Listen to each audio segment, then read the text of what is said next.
I hope you're doing well. Just having a little coffee this morning and thought I would share with you some ideas I had coming in out of Dreamland. So, welcome back, Wayfarer. This is going to be a short one. Up first thing this morning and doing a little magic, trying to figure out what's going on with the Dreamland Chronicles. And I came upon this bit of esoteric from the Tao Te Ching and thought I would share it with you momentarily. The wise does not exalt especially good people, and in so doing does not pull down the bad ones.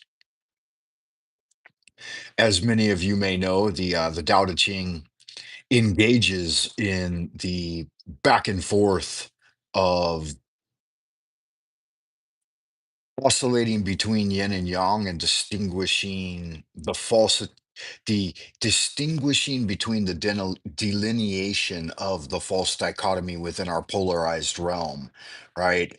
So you're going to have a collection of antithetical couplets or like pairs of antonyms that rise, pairs of antithetical ideas that appear within the polarized state between heaven and earth. So man's position is uniquely suited between heaven and earth, and taking the middle path, or not the wise one, not exalting the especially good, and thereby not pulling down those who lack.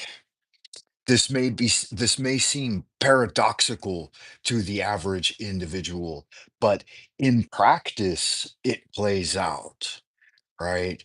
So this means, he says, the wise one treats all people equally and does not discriminate with prejudice. It goes on to indicate later in the Tao Te Ching that the man of goodness is good to those who are good, and he's also good to those who are not good, because goodness is the nature of the sage, or the awakened individual. Those who do good not for a reward but for goodness sake, right? Seems, again, it seems very simplistic at the face surface, but you have to, or you don't have to, but one might be inclined to try it out with the scientific method and see if the results play out, right? The wise one does not value goods which are hard to obtain, and in so doing gives no opportunity for theft. The wise one does not look at things of stimulation, and by so doing, nothing could stir up one's desire and make one restless. So, being in an unperturbed, restless state is one of the ideals of Tao. There's an expression in the old canon that says, when the water resides, the stone will emerge. Another play on this is, when the water resides, the turtle is exposed. And so things gradually reveal themselves over time when they're unperturbed. In governing one's life, simple things bring the best results. These simple, right? You don't need to go too far into complexity. And exposing a bit of my practice here, you might see that in a basic magical circle of casting, we have a very simplistic representation of the circle and the triangle of art, right? And it doesn't need to be overly adorned or wrought out. The the simplistic nature of these sacred keys can sometimes shed a lot more light than an overly complex system. It's why I don't typically go beyond just a few cards unless you want to get into a really in-depth reading. I'll usually stick to one, two, three, five, 10, maybe go through the whole deck if it's like I said, a life reading, or we're trying to endeavor into a very complex question. But for the most part, a single card will often reveal a lot. And in that, it's the start point, it's the new beginning, it's the opportunity of the thing. It doesn't have to be invited. It's an initiatory spark, the first yud in the tetragrammaton, the yud he valhe, right? Eheye, Escher, eheye. By emptying the mind, one embraces the internal essence.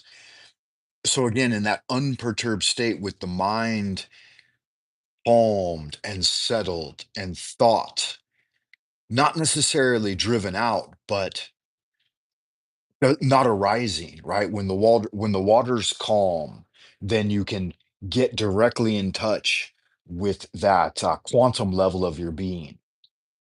By weakening one's ambition for external things, one strengthens the body. So again, this process of the cyclical nature of daily endeavor through routine practice.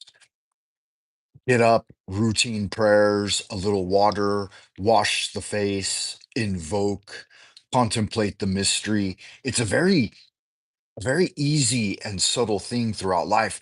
Throughout the day, you'll see the golden light arise in areas where opportunity for connecting at a deeper level with divine spirit will arise. And when you're doing that every day, you're endeavoring to do the great work, right? And find your way home, as it were. By maintaining one's life in a natural situation, one has no particular desire or interest. He finishes this off. This is, again, guys, Esoteric Tao Te Ching by Master Ni Hua Ching. Not sure if it's there at the bottom. No, there's no footnote there. No, no footer for us. But by finishing off chapter 3 of the Esoteric Tao Te Ching, he states, in governing one's life, maintaining balance brings the best result, right? And that's reiterated here. Simple things bring the best results. By not extending oneself to risk one's life, and by doing what needs to be done to live an ordinary, standard life, nothing is left unfulfilled. So yeah, it's a nice thing, right? It's a nice thing to endeavor to understand the mysteries, as it were, the esoteric nature of our cosmos.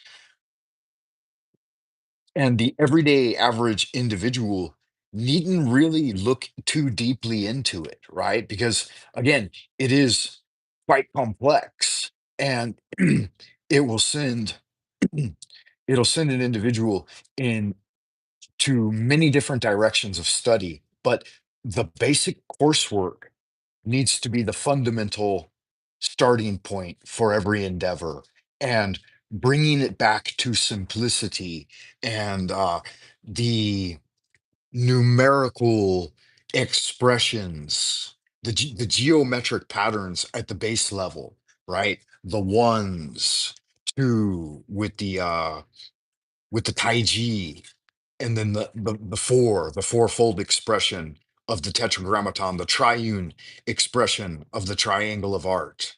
Yeah. And the as it extends and grows, then you have the five, the six, the seven, and the eight, the octahedron, right? Divided. And so the overall essential idea is that the subtle path, recognized as Tao, is the integral way or subtle universal law. It's indefined at it from an indefinable perspective. Oh my God, we've got alarms going off here. What's going on with that? 5 a.m. here in the central kingdom of the celestial dragon, guys. Frank Monday coming at you with another one.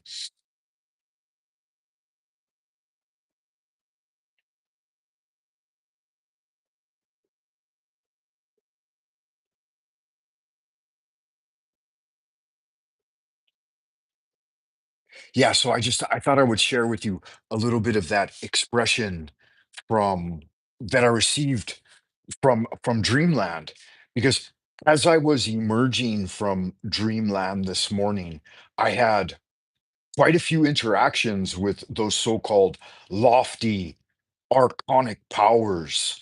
And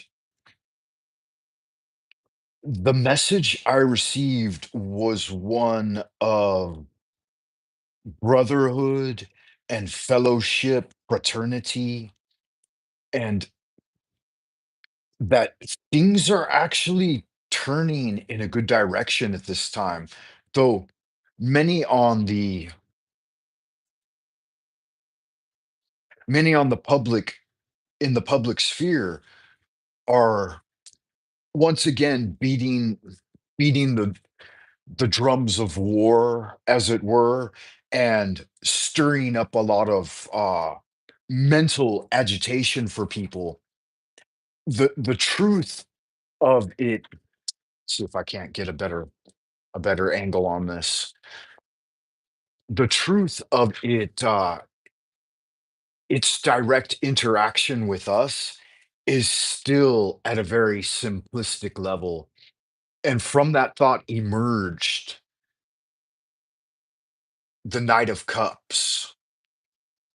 And this is not a card of battle, but it is a card where the emotions are being stimulated and things are rushing forward in the realm of feelings. But again, this is colored dust and agitation that when the mind settles, the truth will emerge. And